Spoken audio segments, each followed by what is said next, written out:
Feito por Elas, o podcast que discute o protagonismo das mulheres no audiovisual. Oi, gente, eu sou Isabel Wittmann. Eu sou Yasmine Evaristo. Eu sou Isabela Piccolo. E antes do programa começar, nós queremos agradecer às nossas madrinhas Carolina Roncone, Letícia Santinon, Lorena Luz, Isadora Oliveira Prata, Elga Dornelas e aos nossos madrinhos Thiago Maia e Pedro Dalbó. E como você sabe, o nosso podcast tem custos de produção para chegar até você. Então, quem puder colaborar com o nosso projeto, quem tiver esse interesse, pode fazer uma gorjetinha pelo nosso Pix, contato@feitoporelas.com.br. E nós também temos uma plataforma de financiamento coletivo para quem quiser assinar e colaborar todos os meses, que é lá na orelo.cc/feito por elas. A gente tem várias contrapartidas diferentes, vários tipos de assinatura, então dá uma espiadinha lá para ver o que mais se adequa aos seus interesses, aos seus desejos, enfim. E a gente sempre lembra, né, que ajuda demais o nosso projeto se você puder indicar esse programa ou outros programas a quem tiver interesse, a quem possa gostar, as pessoas que são amigas, família, vizinhos, enfim, quem que possa ter um interesse no Feito por Elas e descobrir o nosso projeto. E como vocês já devem ter percebido aqui pela nossa abertura, né, hoje a gente tá aqui com uma convidada especial na casa, a Isabela, né, quase minha xará,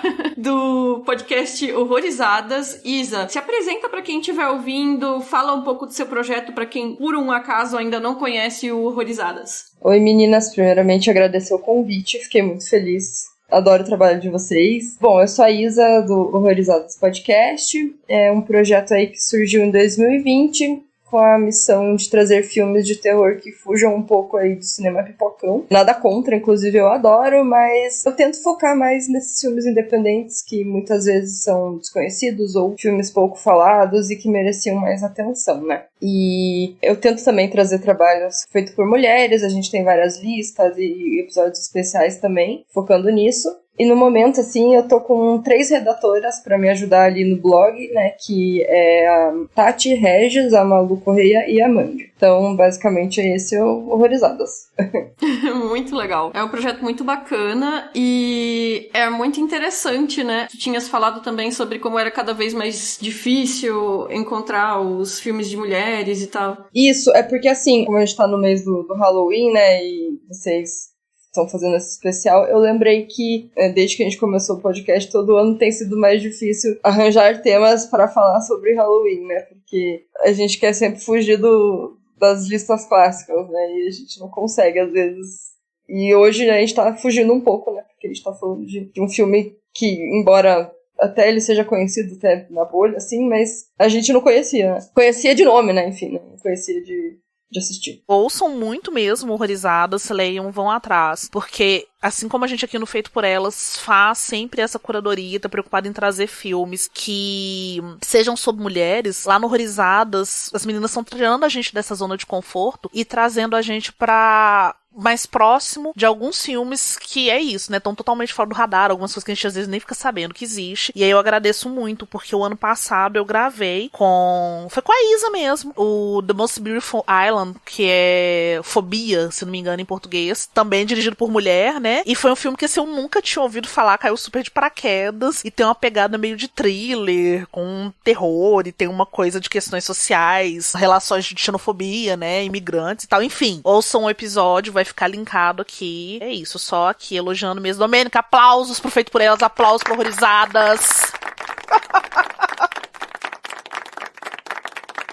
Sim, e esse filme que você participou também era um filme dirigido por mulher, né? Depois manda pra gente também os links das suas listas, Isa, que aí a gente também coloca na postagem e quem acompanha, né, o Feito por Elas pode dar uma olhada lá. E esse programa que a Yasmine participou também, aí a gente coloca. Então, obrigada mesmo por aceitar o nosso convite, acho que vai ser uma conversa muito legal. A gente gosta mesmo de fazer esse especial, né, pra quem tá chegando de paraquedas agora no Feito por Elas. Esse é o nosso 8º mês das bruxas, que é como a gente chama o mês de outubro, que a gente faz esse especial de filmes de horror, suspense, enfim, dirigidos por mulheres, né? É uma coisa que nos diverte muito, a gente meio que passa o ano planejando, embora alguns lançamentos a gente acaba conversando fora do mês de outubro, mas a gente tenta guardar alguma coisa pro mês de outubro, né? Então a gente tenta intercalar também filmes mais recentes com filmes mais antigos, e é isso que a Isa falou, né? De um pouco essa dificuldade de sair um pouco da caixinha e do óbvio, porque principalmente em se tratando de filmes filmes dirigidos por mulheres, os filmes dirigidos por mulheres mais antigos vão ficando mais raros de a gente encontrar, né? Então a gente vai tendo que ter um pouco mais de criatividade, digamos assim, pra ir cavocando essas listas, né? Então, nos anos anteriores, eu vou deixar listado pra quem tiver interesse, a gente já fez... Quando a gente começou, realmente foi muito no óbvio, assim, tipo, a gente falou sobre Psicopata Americano, Babadook no primeiro ano, sobre os curtas da Gabriela Amaral, enfim, nem lembro mais. E aí a gente foi tentando descobrir outros filmes, então, às vezes filmes que fizeram sucesso na época e as pessoas não se ligavam que eram dirigidos por mulheres, tipo Cemitério Maldito, Massacre da Festa de Pijama, né? Lançamentos de sucesso, tipo Grave, Raw, né? Vingança. Tem Em Minha Pele, tem Quando Chega a Escuridão, Garota Infernal, que também foi interessante de fazer, porque é um filme que foi super criticado no lançamento e depois foi meio que revisitado, né? Então, todos os anos a gente tá trazendo aí esse horror dirigido por mulheres, não só em outubro, né? Como a gente falou, tem até que organizar uma lista que pegue os filmes de gênero juntos, não só os do especial, porque a gente tem muito programa mesmo, e é sempre muito divertido, né, fazer esses filmes, assim, de cinema de gênero, enfim. E como a gente tinha falado, esse ano a gente vai começar aqui com um filme que tá sempre nas listas de melhores filmes de horror dirigidos por mulheres de todos os tempos, mas eu não tinha assistido, rolou essa curiosidade, né, pelas imagens que eu vi na internet sobre esse filme, e eu propus lá no grupo da equipe e todo mundo topou, bora, né? E esse filme é o Helter Skelter, de 2012, que é da diretora japonesa Mika Ninagawa. E eu queria começar perguntando pra vocês, a Isa já adiantou, né? Se vocês já tinham visto esse filme. Eu vi no Letterboxd que a Tati, né? A Tati Regis, que também é do Horrorizadas, assistiu. Gostou muito, acho que ela deu 4 estrelas. E aí eu queria saber de vocês se vocês já conheciam o filme ou se já tinham assistido alguma outra obra da diretora, enfim. Eu já tinha ouvido falar do filme,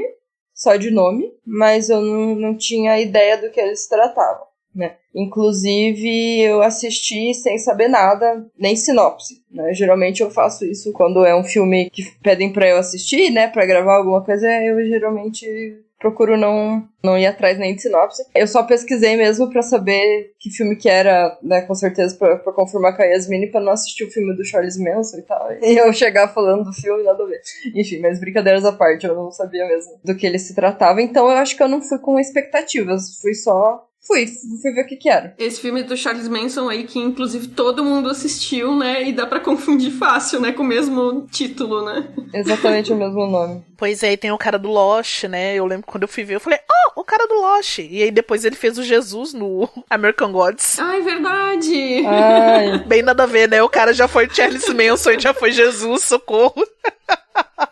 E assim como vocês, eu também não tinha assistido o filme. Já ficava na minha lista há um tempo. Eu tinha muita vontade de ver mesmo. E aí, muito por isso, da Tati. A Tati já tinha falado várias vezes dele. Outras meninas que a gente segue também já tinham citado ele e tal como um filme super relevante. E eu admito que a minha expectativa me deu um tombo. Porque eu fiquei esperando que ele tivesse mais gore. Eu fiquei, assim, querendo sangue. Mas é a expectativa de Yasmine, né? Ela adora ver um filme em japonês com sangue voando. Alguma coisa assim. Mas bem interessante. Eu não conhecia nada da diretora. Dando uma olhada assim por alto no que ela já dirigiu, de algumas fotos, ela sempre tem uma estética muito impecável, ela traz esses excessos dessa cultura japonesa mais contemporânea, né, mais moderna e contemporânea, isso ela traz muito nos filmes dela, os filmes dela são todos saturados de cores, e pra mim eu acho que foram os pontos mais interessantes do Helter Skelter. Eu gosto muito, tanto da direção de arte, quanto do figurino e tal. Eu também, como eu falei, eu nunca tinha visto nada dela, né, e pro programa eu assisti ao primeiro filme, porque eu tava olhando no IMDb, ela tem uns 5 ou 6 longas dirigidos, né? E também tem videoclipe e tal, mas disponível mesmo, acho que só tem 3 filmes dela. Daí eu assisti o primeiro, que é o Sakuran, de 2006, que é um filme de época, né? Ele é adaptado de um mangá e tem essa coisa, né, que nem tu falou, Yasmine, de um visual que é sensacional, assim, como é um filme de época, tem aqueles que, não sei se é kimono, mas enfim, aquelas roupas japonesas lindíssimas, né? As cores são maravilhosas e é sobre uma menina que ela é vendida pra um bordel e ela é criada pra ser uma cortesã de luxo. A história eu acho que não é super bem desenvolvida, mas eu acho que o visual segura demais a narrativa. A atriz também é bem interessante. Eu achei um filme bem, nossa, assim, muito bonito de assistir, sabe? E aí Helter Skelter, né, que também é uma adaptação de mangá. Eu fiquei pensando um pouco nisso, nessa coisa de ambos serem adaptações de mangá, porque dependendo da forma como o quadrinho se desenvolve, os personagens às vezes não têm muito espaço pra serem bem elaborados estruturados, assim, né? Eles são um pouco mais esquemáticos, vamos dizer assim, né? E o Helter Skelter, ele é a história da Lilico, que ela é uma celebridade, enfim, ela é super famosa, ela é meio modelo, meio idol, tentando uma carreira no cinema também, enfim. Ela é tratada por todo mundo como aquela beleza ideal, né? Mas aí mostra que ela realizou procedimentos estéticos, então o filme já começa com ela se desenrolando de um monte de gases e tal, e alguém em algum momento fala assim, que ali só o olho, as unhas e o cabelo, eu acho, eram dela mesma, o resto tudo foi recriado por esses procedimentos estéticos, e ela começa a ter efeitos colaterais, vão aparecendo manchas na pele dela, né? E aí a gente descobre isso, né? Que essa construção por meio das plásticas, e aí ela fica desesperada com essa possibilidade de a aparência dela ser revertida pro que ela era antes, e isso leva ela numa espiral de desespero, enfim, de destruição, né? E aí o Letterboxd, ele coloca aqueles filmes similares, né? Filmes que tem a ver e tal, e ele compara o Helter Skelter com vários filmes assim, tipo Cisne Negro, Perfect Blue, Requiem por um Sonho, A Pele que Habito, Psicopata Americano, enfim, que são todos filmes de jornadas obsessivas dos protagonistas, né? E aí, quando eu li a sinopse, porque assim como a Isa, eu fui assistir ao filme sem saber muita coisa sobre ele, mas eu li a sinopse, e aí fala dessa coisa, né, de uma pessoa que constrói a própria aparência, e aí eu esperava algo super body horror. Eu achava que ia ter, sei lá, cenas mais gráficas, com a questão das intervenções estéticas, sei lá, que fosse mostrar mesmo, sabe? Eu pensava uma coisa meio tipo A Pele que Habito, sei lá, uma coisa bem perturbadora. E aí eu fui vendo o filme, e o filme ali no drama, e eu esperando, quando é que vai começar os cortes, né? E nunca veio, né? E aí eu queria começar perguntando pra vocês o que vocês acharam dessa classificação do filme enquanto horror e da expectativa dele enquanto horror, porque pegando essa comparação com o Cisne Negro, eu entendo que ele vá nessa linha de horror, tem tudo a ver com o Cisne Negro mesmo, mas eu acho que eu tava esperando mais, ou pelo menos eu tava esperando algo bem diferente, pelo que eu fiquei sabendo do filme antes de assistir. E eu acho que, assim como a Yasmine, eu fui traída pelas minhas expectativas, porque não era nada daquilo. Eu acho que eu vi o filme numa época errada, talvez. Ele sendo de 2012, fui assistir só agora, em 2023. Eu já tinha visto algumas outras coisas que me chocaram muito mais, e não só visualmente falando, mas indo pra uma bolha mais de filmes asiáticos, né, que eu não vi tantos, eu consigo... Perfect Blue, por exemplo, é um que não é um filme live action, né, é um... anime. Isso, é um anime. Eu achei ele muito mais intenso do que esse, né, inclusive que ele tem uma pegada muito parecida, só que o Perfect Blue, acho que ele é mais pesado, até porque tem uma cena ali bem complicada ali. Mas eu não sei, eu acho que eu vi muitas outras coisas que me impactaram muito mais que esse, que eu acho que acabei comparando. Daí isso é um problema, eu não sei. E eu concordo contigo. Eu também esperava mais gore, eu gosto muito de filmes asiáticos como um todo, e eu acho que eu ficava esperando muito aquele body horror que eu vi, por exemplo, em Tokyo Gore Police, que é uma pegada mais parecida com a de, sei lá, Tetsu, trazendo pro cinema nosso não, né, lá, né, canadense e tal, essa pegada de gêmeos, mórbida semelhança. Então eu acho que eu tava esperando que fosse explícita essas sequências de intervenções cirúrgicas. E aí, pensando também no título do filme, que foi uma coisa que eu trouxe pras meninas lá no grupo do Feito por Elas, no grupo da equipe, porque ninguém tava entendendo assim, mas por que Helter Skelter? Até porque rolou essa confusão, né? Teve uma hora que a Estê mandou a foto lá do ator do filme do Charles Manson, e aí a gente ficou, não, amiga, a gente tá falando de outro filme. Não é esse.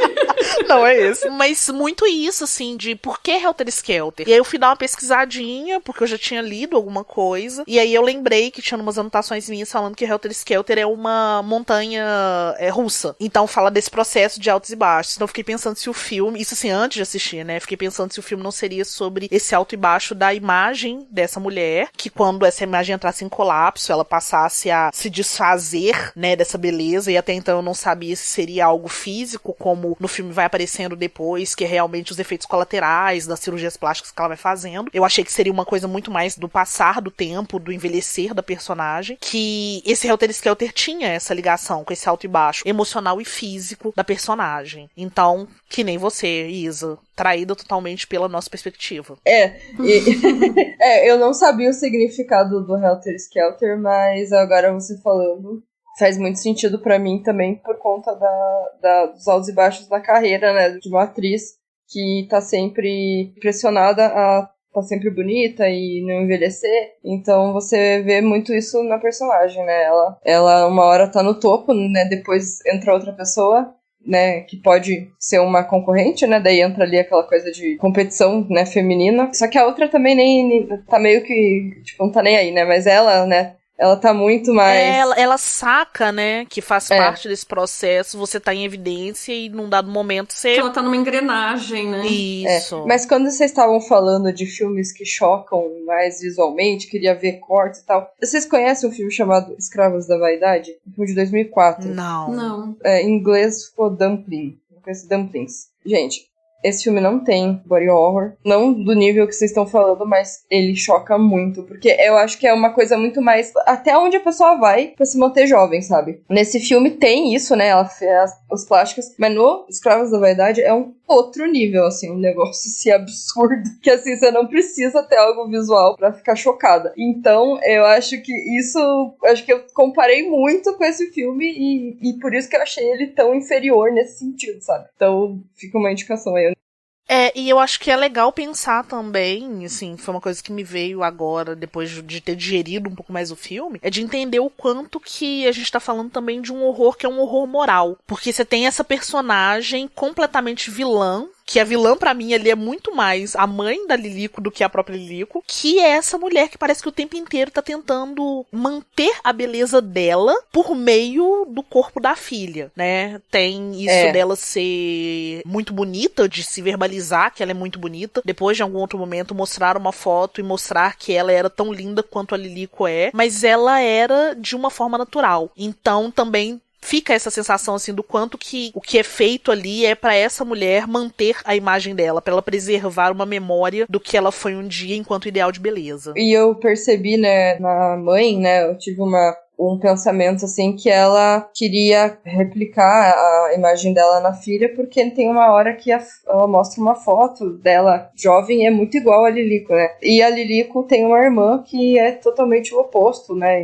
Em termos de padrão de beleza, né? Que é colocado no filme. E é uma irmã, assim, que, entre aspas, é bem apagada na história, né, porque ela não foi pra esse caminho, né, do estrelato, enfim, por ser, né, essa menina que não se encaixa nos padrões, né. Então a gente tem uma lembrança do que poderia ser a Lilico antes dos procedimentos, né. É uma memória, que foi uma coisa que vocês tinham falado antes, enquanto a gente tava conversando em off, que é essa coisa, a única memória que a gente tem de como a Lilico deveria ser é a irmã. E como que dentro do filme essa irmã, ela é apagada mesmo. E até dentro da narrativa, né, porque quando ela vai procurar a irmã dela, a mãe não deixa que ela veja. Uhum. E tem uma informalidade, né? Porque eu lembro que ela fala assim, ela deixa uma carta pra irmã falando assim, eu consegui que a sua empresária me pagasse um jantar, mas ela não me passa o seu telefone, nem seu endereço e tal, e aí eu escrevo essa carta pra dizer que eu tenho saudades. Então, cara, olha como que você tem um apagamento de quem é essa pessoa, de como que a Lilico era, de como que ela era essa pessoa e como que ela foi transformada num produto. Elas são isoladas, né, uma da outra, porque essa irmã, ela no final das contas, ela é inserida na história como uma lembrança do que a Lilico era, porque a gente sabe como que a mãe dela era quando era jovem, que vocês falaram dessa fotografia, né? Mas a gente já vê a Lilico transformada nos créditos de abertura, né? Então a gente não sabe como era ela antes de ter a aparência dela completamente construída, né? Então, quando a gente vê a irmã dela, que é essa menina que é baixinha, gordinha, dentuça, meio Mônica, né? Pensando nessa descrição, essa irmã, ela é um fantasma do passado da Lilico rondando pra gente olhar essa imagem dela e pensar, então a Lilico deve ser mais ou menos assim, né? Essa é a aparência da Lilico, né? E aí, só pra fazer um comentário que antes vocês tinham falado do Helter Skelter, né? Só pra lembrar que Helter Skelter também é a música dos Beatles, né? E é por causa da montanha-russa, né? Também. E essa lógica dessa outra menina bonita que aparece depois como concorrente e tal, é muito isso, né? De que a Lilico, ela é ali um commodity pra mãe dela, a mãe dela quer a imagem perfeita da filha pra que ela possa ganhar dinheiro, mas essa outra menina, ela não se importa tanto com isso, ela sabe que ela é só uma peça naquela engrenagem dessa máquina de imagens, de consumo de imagens dessas jovens, né? Mas o filme, ele nesse aspecto ele se encaixa em uma certa genealogia de filmes que não necessariamente são de horror, mas alguns são, que são essas histórias de mulheres que são famosas em alguma área que envolva um público que vai olhar elas e vai admirar elas, enfim, e aí chega uma novata que vai ameaçar esse lugar, né? Então uma coisa meio assim, a malvada, mas enfim, tem uma série de outros filmes nessa lógica, né? Eu acho que o horror ali nesse filme tá muito mais um medo da própria protagonista, né? E a gente acaba, né? A gente como mulheres pode pegar um pouco isso, porque entra todo aquele esquema, né, da gente ter essa pressão de estar sempre bonita, de envelhecer bonita, né, o envelhecimento pra mulher e pro homem é bem diferente, né, a percepção, né, da gente envelhecer. Se a gente não pinta o cabelo, a gente tá mais desleixado, enfim, essas coisas. Então eu acho que, né, assistindo esse filme, né, como mulher, pode ser que pegue mais mesmo, né. Então eu acho que o terror tá um pouco mais nisso, né, e ele tá classificado, acho que como drama também, né. Tá. E tem essa coisa, assim, de ser um assunto completamente contemporâneo a gente. Recentemente teve todo aquele caso aí da Larissa Manoela, de como que os pais transformaram a filha num produto e tal. E se a gente voltar no tempo, a gente tem casos também icônicos como do Macaulay Culkin, até o próprio Michael Jackson, que foi uma pessoa que teve um conflito fortíssimo com a imagem. Então, de pensar nessas relações de fama, família, quando essas fronteiras todas do dinheiro e da fraternidade, né, dessas relações que eram pra ser relações sólidas, amorosas e de esportes seguros, né? Como que isso vai se diluindo porque tem esse membro mais velho que acaba transformando o filho em algum tipo de produto e, obviamente, tirando proveito e tirando grana. Então, assim, é interessante pensar que um filme de 10 anos já tá discutindo isso, porque parece um ciclo que não acaba. Pensa só, eu acho que depois de Macaulay Culkin todo mundo ia parar e falar, não, isso não vai acontecer de novo. Aí lá vamos nós de Larissa Manoela aqui no Brasil. Então, assim, né, a gente teve o caso do Britney Spears também, que eu acho que é bem icônico pra gente pensar agora dessas relações de pais e filhos, porque não é só o período que o pai dela manteve ela ali sob a tutela dele. É pensar também como que essa mocinha pobre do interior foi transformada num grande produto pra gerar lucros e pra atender o ideal de beleza ali dos anos 2000. E eu acho que Britney Spears tem muito a ver com essa relação, assim, do que é um corpo perfeito, qual que é o cabelo perfeito, como que a mulher deve portar. A gente pode até fazer um paralelo da Britney com a Lilico com relação a essa figura infantilizada,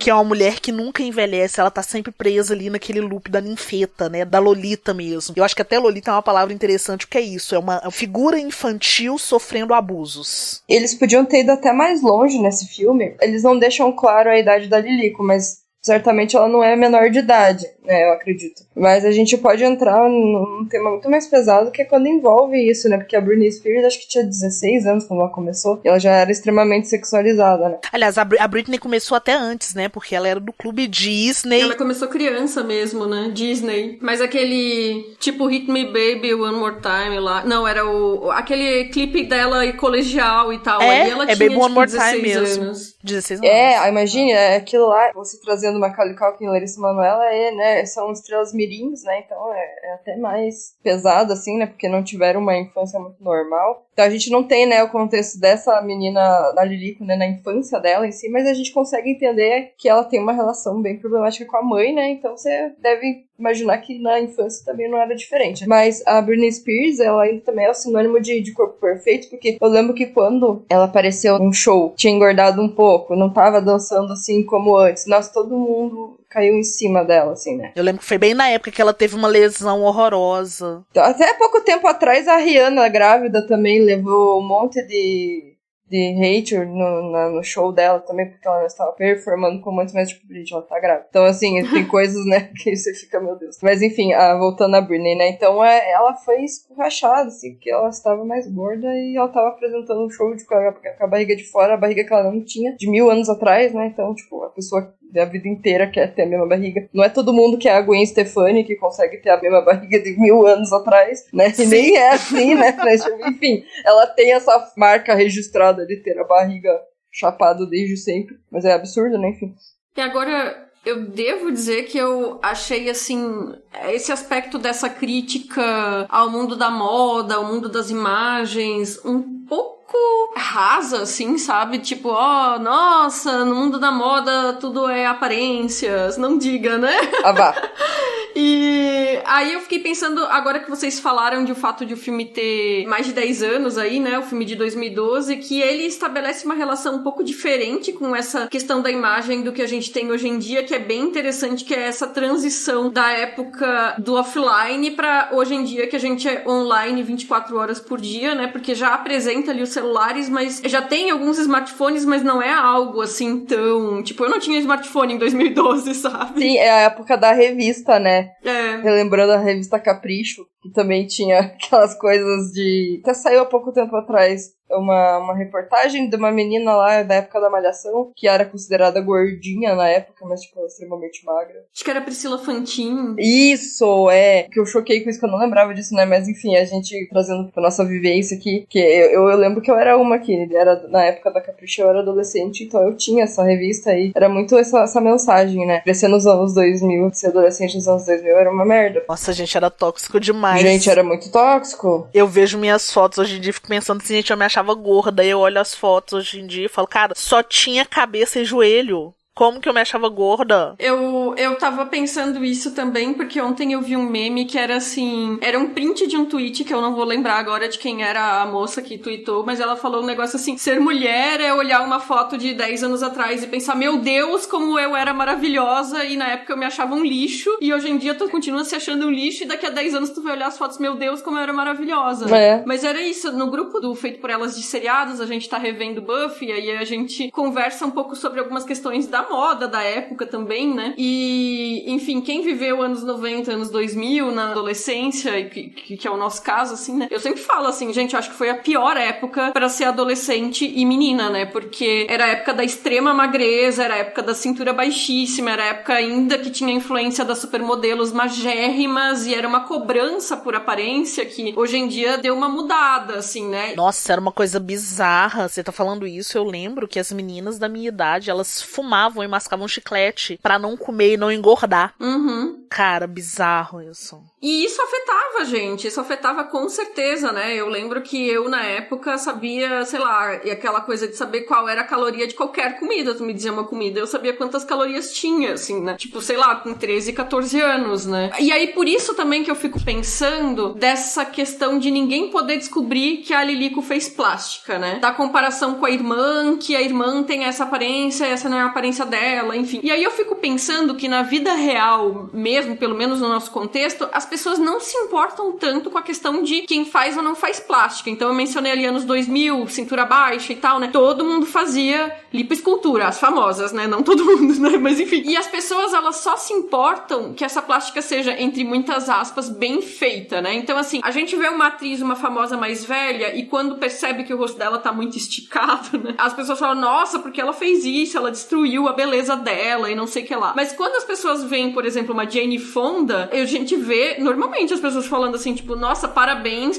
pra pessoa que fez as plásticas da Jane Fonda, porque ela tá envelhecendo bonita e natural, entre aspas, assim, né? Tipo, é a questão de tu saber que a pessoa fez intervenções, mas aquilo não tá, entre aspas, exagerado. Se tá bonito, tá tudo bem. Faça quantas quiser. Então o problema, primeiro que tem essa coisa, como vocês falaram, da cobrança da estética das mulheres, né? Então, assim, sempre se fala, essa mulher é bonita para a idade dela, porque ela nunca pode ser uma mulher mais velha e bonita, ela é bonita para a idade, né? E no final das contas, o problema não é fazer a plástica, é, sei lá, fazer de um jeito que as pessoas percebam menos, e aí o filme, ele não discute muito isso, que é o aspecto da pressão, né? Que a Lilico, ela tem que se manter linda, ela tem que se manter jovem, como outras famosas da vida real, né? Mas se a pessoa faz do jeito errado, entre aspas, vão colocar a culpa na mulher e não na sociedade, porque ela foi fútil, porque ela se rendeu às pressões e etc, né? Mas aí eu também não sei até que ponto isso é um aspecto da cultura japonesa que seria diferente da nossa, porque pra gente é, entre aspas, naturalizado esse tipo de manutenção de uma juventude perpétua pelas mulheres, uma busca por essa manutenção, e aí eu não sei se na cultura japonesa tem um aspecto de, mas os outros não podem saber que você tá fazendo isso, tem que ser uma beleza natural. Eu não sei se no filme é porque a clínica lá fazia várias coisas ilegais, aí eles não podiam ficar divulgando, né? Pode ser isso, ou se é realmente cultural, né? Eu não sei dizer. E pra gente, aqui, tem rolado essas tendências de plásticas das famosas, né? Se uma clínica específica ela usa uma famosa como referência, eu fiz a barriga da menina lá.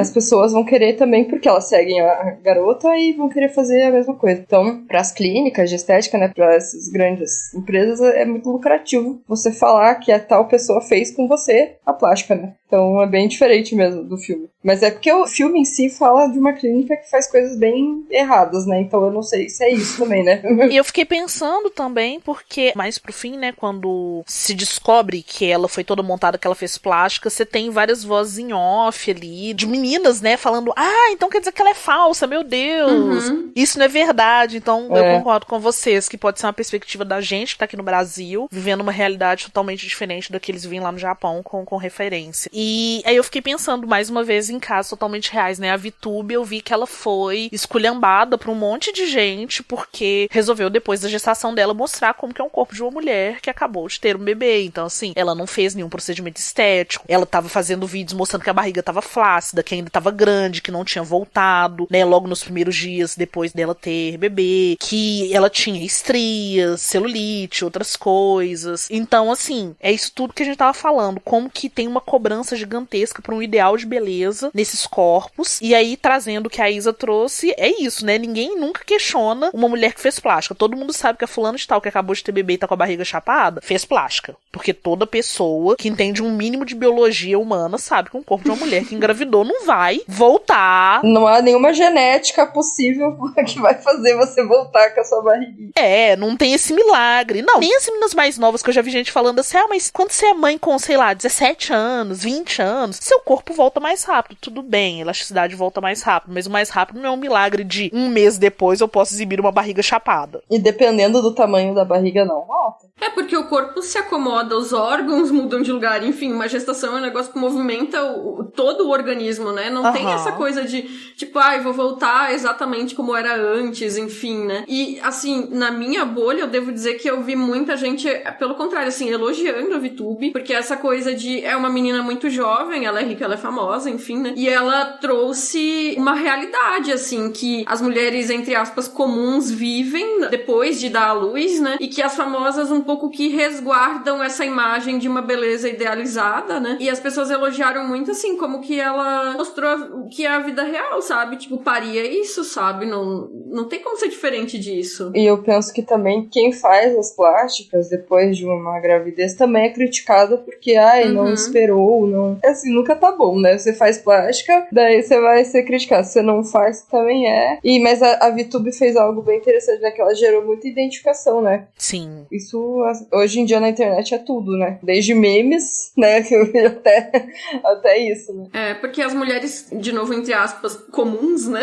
Elas não têm como, tipo, dar à luz e, sei lá, personal trainer, dietas milagrosas, procedimentos estéticos, tipo, tem que lidar com o que é o real, né? Então essa identificação vem também daquilo que é acessível pra maioria das pessoas, né? Eu tava pensando também sobre a trajetória da personagem, né? Porque vocês tinham falado que ela era uma pessoa horrível, basicamente, né? E ela já é abusiva desde o começo. Isso não tá relacionado a essa trajetória de autodestruição, essa espiral que ela entra por causa da beleza. Ela já é uma pessoa horrível desde a primeira cena que ela aparece, né? Então ela maltrata a assistente, que inclusive é uma mulher que é tratada por ela como se fosse uma velha porque tem 35 anos. E eu sei que tem alguns contextos culturais, enfim, que a gente tá mencionando ali e às vezes foge um pouco do nosso entendimento, mas eu não gosto muito dessa ideia de vincular o fato de que ela é considerada ruim, entre aspas, com o fato das pessoas considerarem que ela tem um comportamento sexual inadequado, e eu acho isso uma abordagem meio moralista, sabe? Essa coisa de vincular a vilania dela com as práticas sexuais dela. Porque ela e o namorado transam no camarim no começo. Uau, chocante, sabe? sabe? E aí vai virando essa coisa de sexo com o produtor pra conseguir papel, como se ela não se importasse, ela não tivesse amarras, e isso tá vinculado ao fato de ela ser vilanizada, né? Sexo com o namorado da assistente é uma coisa meio forçada, meio um estupro, assim, né? E parece que é tudo muito gratuito só pra dizer ela é bonita, ela é desequilibrada, ela não liga pra nada, ela transa com todo mundo. Eu acho um discurso raso, eu acho problemático, pra ser sincera. Eu não consegui entender muito bem ali. Claro, a gente não entende muito bem a personagem, por que ela faz essas coisas, mas eu achei tudo muito gratuito. Só do produtor que eu acho que ali ainda tá um pouco no contexto que você mostra essa pessoa o tempo inteiro ali em busca de não perder um espaço. Isso é verdade. Ser famosa a qualquer custo. Isso, aí tem o diálogo ali no pós que ela fala com ele assim, então agora eu vou ter mais tempo de tela. Então você já consegue traçar ali essa personalidade de alguém que tá o tempo inteiro em busca dos holofotes. Mas sim, eu acho que aquela do namorado da produtora, super nada a ver, super bizarra, assim. Nossa, total. Tipo, só pra dizer, sou malvada. Isso, e violento pra caramba. E aí eu acho que acontece uma outra violência também, que é aquela hora um pouco antes que ela grita com a produtora e fala com ela, você acha que você pode falar comigo assim só porque você me chupou? Só porque você me lambeu, é um negócio assim. E aí então rola um negócio assim, meio do tipo assim, olha, uma bissexualidade convém bissexuais malvados. E super abusiva essa coisa com a assistente também, de ela obrigar a mulher a chupar ela e tal.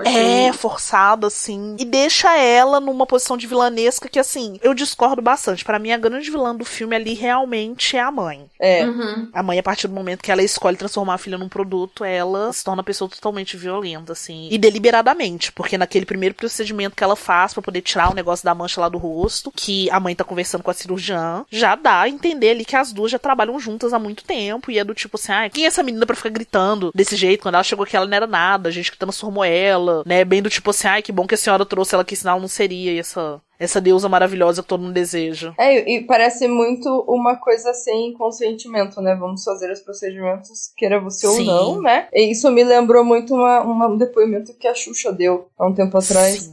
Sobre umas plásticas que ela fez sem consentimento, né? Que ela queria só colocar silicone. E ela saiu com uma lipo. Isso, e colocou silicone maior. Com uma lipoescultura, com botox, com não sei o quê. Deu um monte de problema lá, enfim. Absurdo, assim, aquelas coisas você fica chocada de como é que isso aconteceu e, né, ficou impune, ninguém, né, não aconteceu nada com as pessoas que foram envolvidas, né, enfim. Mas assim, eu queria, até quando mencionaram ali da assistente, né, que ela era obrigada a fazer as coisas e tal, quando ela é obrigada a desfigurar o rosto de uma menina lá, acho que é aquela menina concorrente dela, né. Isso, a nova noiva do namorado. Ela chega a fazer isso, né, ela joga ácido na cara, né. Joga. Só que a menina volta ao normal, né, isso ficou claro, ou não? Não, ela não volta não, porque tem um momento que ela reencontra, que a Lily reencontra com o ex-namorado, que a vingança toda é essa, é a filha do político, com a qual o namorado... Não, com a qual o ex-namorado vai casar, porque pra ele tem um status. Eu perdi isso, então. Não é a mesma menina. Entendi. Não, porque na hora, quando eu pensei que era modelo, eu fiquei, ela foi naquela clínica lá pra fazer algum milagre pra voltar com a mesma cara. Na hora eu fiquei com isso. Não, então é outra. Não. Essa é a filha do político que tem a cara desfigurada, porque aí depois tem um encontro dela com o namorado, e aí ela pergunta se a noiva tá apta pra casar, e aí ele vai falar, esquece aquela mulher, ela não me interessa mais, você é mais linda e tal. Verdade. A modelo, na hora que o cara vai atacar ela, que seria com a faca, ela fecha o livro, olha pro cara e fala assim, pode fazer. E aí ela fala alguma coisa do tipo assim, eu sei qual que é o meu lugar, eu sei porque eu tô aqui, isso não vai ser pra sempre, não tô preocupada, enfim, faz o que você tem que fazer porque vai acontecer mais cedo ou mais tarde. E é engraçado que tem isso, né, que a Lilico, ela não suja as mãos, né, ela deseja destruir, aniquilar fisicamente essas concorrentes, mas ela fica mandando as outras pessoas fazerem por ela, é uma coisa meio interessante o domínio que ela tem, até por meio da beleza, né, a figura dela, ela consegue estabelecer uma relação de domínio sobre os outros, né. Mas eu gostei muito dessas falas no final da outra menina, porque ela poderia ser exatamente uma pessoa igual a Lilico, e ela não é. E isso é muito legal pra gente entender que... Eu não sei a diferença de idade delas, né? Mas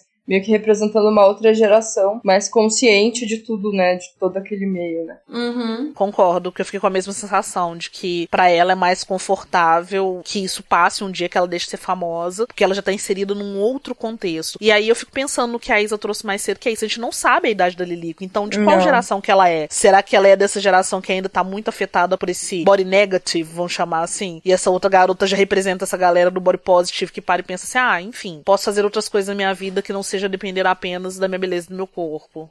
E agora, assim, pra elogiar algumas coisas específicas do filme, né? Eu queria começar falando da trilha sonora. Eu também adorei a trilha sonora no Sakuran. Eu não sei o quanto que a Mika, enfim, influencia nessas escolhas, mas eu imagino que tenha, porque tá muito, parece conectado à estética dela, né? Então ela mistura rock, pop, música clássica. Eu acho o resultado muito interessante. É uma proposta, assim, muito moderna. E imagina que no Sakuran é esse mesmo tipo de trilha num filme de época, sabe? Eu acho muito legal. Eu confesso que eu estranhei um pouco, porque é um mix, né? E tinha situações ali que parecia que não combinava a trilha, mas se você colocar dentro do contexto do filme inteiro, eu achei legal pra caramba. Porque eu acho que combina com a estética do filme. Não necessariamente com a cena, mas com a estética.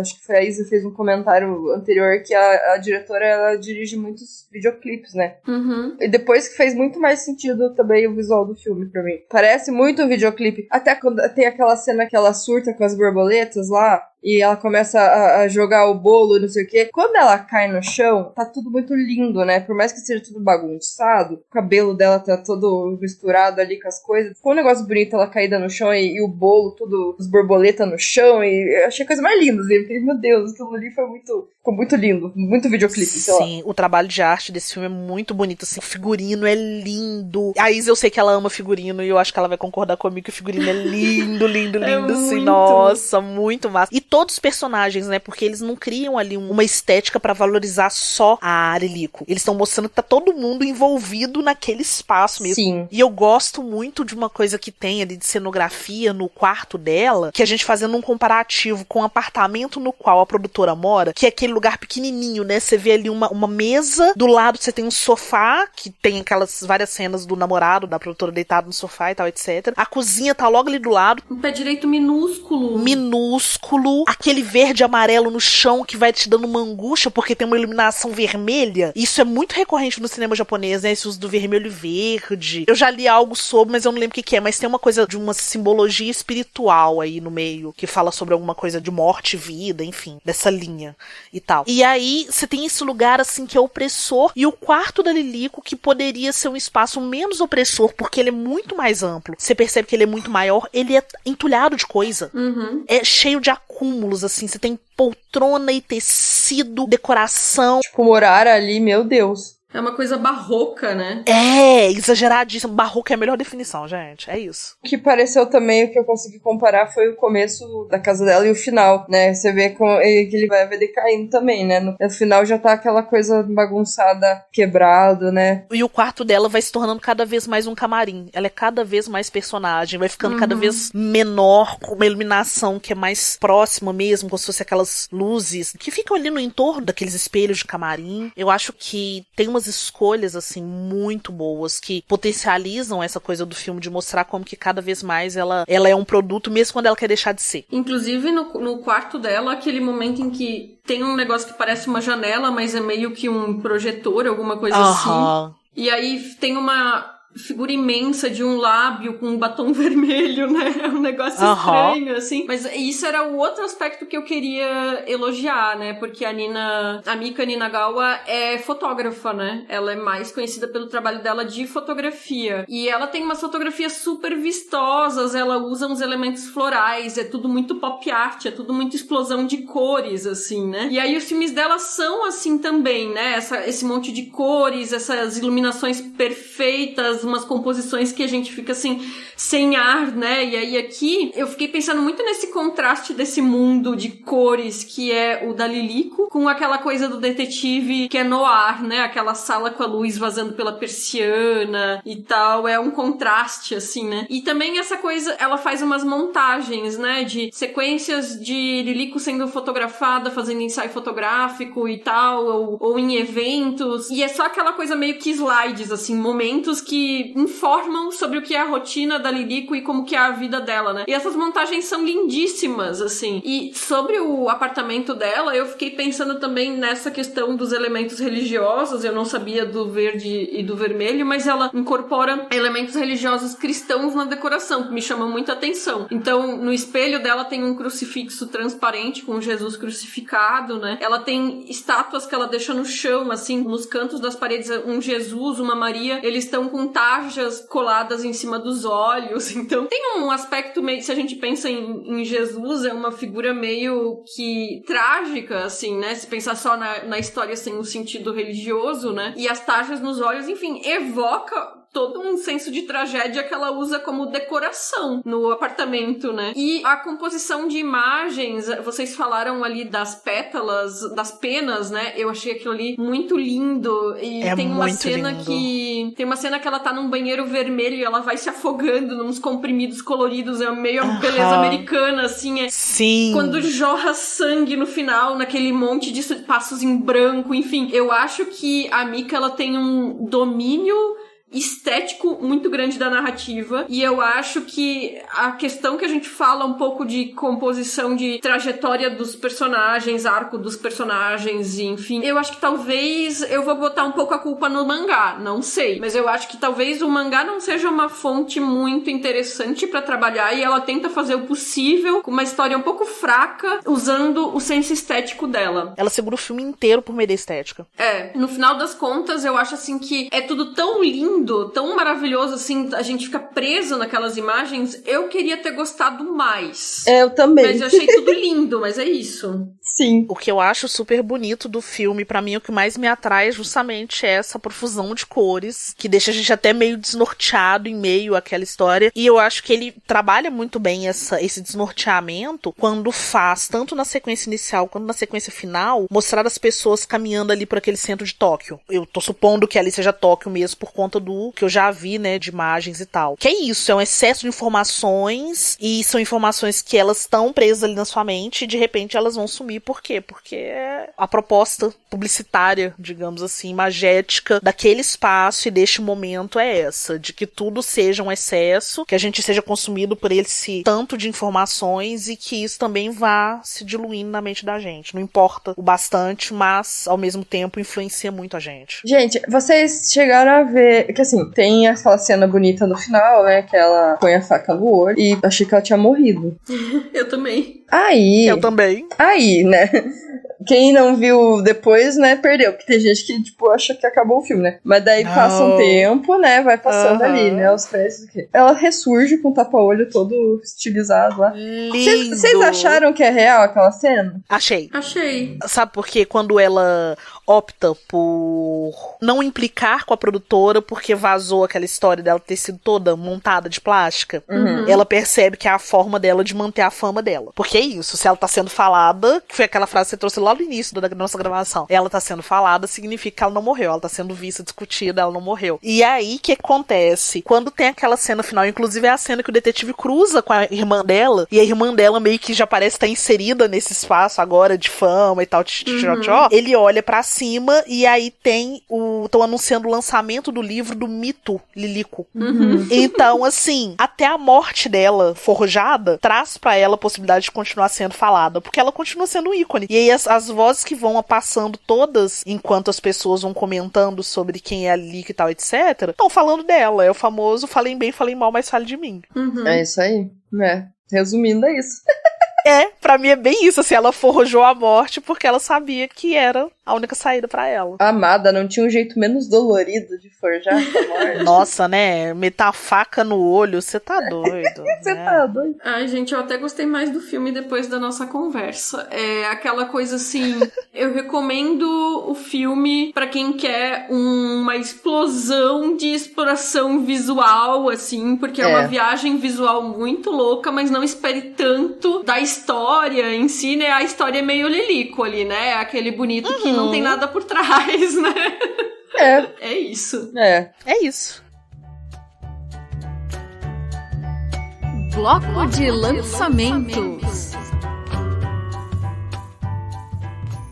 E vamos de bloco de lançamentos. Essa semana a gente vai trazer aqui no bloco de lançamentos o filme Casa dos Prazeres, que é um filme francês do ano passado que está estreando agora nos cinemas, estreou dia 28 de setembro, é da diretora Anissa Bonnefond. E esse filme, ele é adaptado de um livro de mesmo nome que chegou no Brasil, na verdade o título original é La Maison, né? No Brasil ele manteve o título original, tá publicado como La Maison, e foi um livro de uma escritora francesa que se tornou um best-seller, a Emma Becker. Ela queria escrever uma narrativa ficcional sobre mulheres que trabalham como prostitutas de luxo, assim, em bordéis e tal. E pra escrever esse livro ela resolveu fazer um trabalho de campo. Então ela queria trabalhar algumas semanas em um bordel e ela acabou trabalhando por 2 anos pra, enfim, escrever esse livro, né? O filme, ele adapta o livro e ele acaba sendo bem metalinguístico, porque a gente vê, na verdade, a experiência da personagem que é o alter ego da escritora, enquanto ela tenta se inserir nesse mercado e, enfim, todas as vivências dela e tudo mais. A gente percebe nessa adaptação, né, embora eu não tenha lido o livro, eu fiquei meio curiosa pelo material do livro, que ela tá, na adaptação, a diretora, ela tá justamente pontuando os aspectos que devem estar no livro, né, então é meio didático, assim, ela mostra como que são os clientes, quem são os clientes, o que que eles querem, que tipo de pedidos, qual que é a rotina no trabalho, como que são as mulheres que trabalham no bordel, qual que é a convivência entre elas, os momentos de vulnerabilidade, mesmo de amizade. Ela mostra muito, assim, tanto os aspectos positivos quanto negativos, então mostra, por exemplo, como que o trabalho dela também tá muito relacionado quase que a um cuidado, ela vê quase que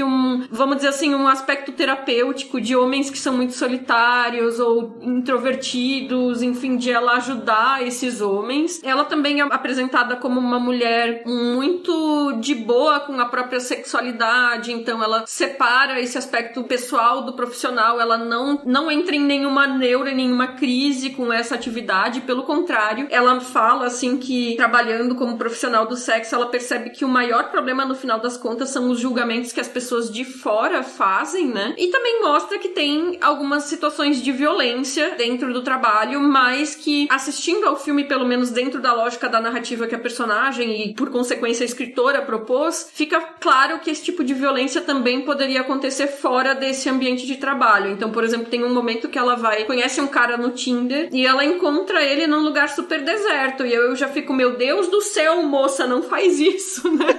E aí, um pequeno spoiler, nada de mal acontece, mas aí tu fica pensando que determinadas violências de gênero ou violências sexuais podem acontecer também fora do ambiente do trabalho sexual e não necessariamente só nesse ambiente, que é muita expectativa que se cria, né, com esse tipo de narrativa. Enfim, o elenco é ótimo, tem a Rossi de Palma, tem várias outras atrizes que eu não conhecia também. O filme eu achei bem interessante, eu acho que ele tá super mal avaliado, assim, tanto no IMDb quanto no Letterboxd, e aí eu fui com expectativas super baixas, assim, e aí me surpreendeu muito, eu gostei do filme, sabe? Eu acho que é uma narrativa que pontua uma experiência que deve ter sido muito interessante pra escritora, muito reveladora, e de coisas que costumam ser muito estereotipadas, ela traz realmente a vivência dela, né? Então eu recomendo pra quem for assistir aí, tá passando nos cinemas, né, em cidades, eu imagino que não em todas as cidades, mas quem puder, eu recomendo que assista. E sobre essa questão do estigma, né, inclusive na pré-estreia, que foi onde eu assisti, estavam lá presentes a Mara Moira e a Raquel Pacheco, né, que é a Bruna Surfistinha, pra participar de um debate depois do filme, e a Raquel, ela falou isso, né, que ela largou a prostituição em 2005, e as pessoas continuam falando dela como prostituta, então é uma marca indelével, né, a atividade das profissionais do sexo é uma coisa que nunca sai da pessoa, né, ela pode ter feito por um período e ela nunca mais vai deixar de ser conhecida como uma mulher que se prostituiu, né. Mesma coisa com pornô, né, atriz pornô. Então achei, assim, muito interessante por ser essa perspectiva de alguém que fez, né, que trabalhou com isso e que depois colocou em um livro, enfim, eu imagino que pro filme tenha uma edição, não seja a história toda, né, por uma questão de duração, mas achei muito interessante mesmo, me deixou com vontade de ler o livro. Bom, Isa, muito obrigada pela participação no programa, foi uma conversa muito legal, esperamos poder contar aí contigo em participações futuras, quem sabe. Ai, muito obrigada, eu que agradeço, adorei. participar, sim, eu topo, só chamar que eu vou. Eu tô meio parada com o meu podcast, né, em termos de gravação, mas tô preparando coisas para outubro, né. Mas é isso, eu adorei, o filme cresceu bastante pra mim depois da conversa. Pra mim também. Vamos conversar sobre o filme, porque ou você sai mais odiando ou gostando mais, né? Tem essas duas possibilidades. Exatamente. É isso, meninas. Foi ótimo estar com vocês. Siga o Feito por Elas nas redes sociais, Twitter, Instagram, Facebook, Letterboxd, Feito por Elas. Avalia também a gente no iTunes ou no aplicativo de sua preferência. E lembrando, todas as referências que a gente falou ao longo do programa vão estar nos links do post. E lembrando também que, além do site e do feed, os programas estão disponíveis em todas as plataformas de podcast e também no YouTube. Você também pode entrar no nosso grupo de Telegram, que é conhecido como o melhor lugar da internet para conversar sobre qualquer coisa e não só sobre cinema. Mande seus comentários também para o nosso e-mail, contato@feitoporelas.com.br ou no nosso site, feitoporelas.com.br. E o nosso próximo programa, continuando aí o nosso mês das bruxas, né? Vai ser sobre o filme Knives and Skin, da diretora Jennifer Reeder, que está disponível nas melhores locadoras. Valeu demais pela audiência e até o próximo programa. Tchau! Tchau! Pesquisa, pauta, roteiro e apresentação, Isabel Wittmann, Yasmine Evaristo e Isabela Piccolo. Produção do programa e arte da capa, Isabel Wittmann. Edição, Domênica Mendes. Vinheta de abertura composta por Felipe Aires. Locução da vinheta, Débora Garcia. Créditos. Foi bom estar com Créditos. você. Show.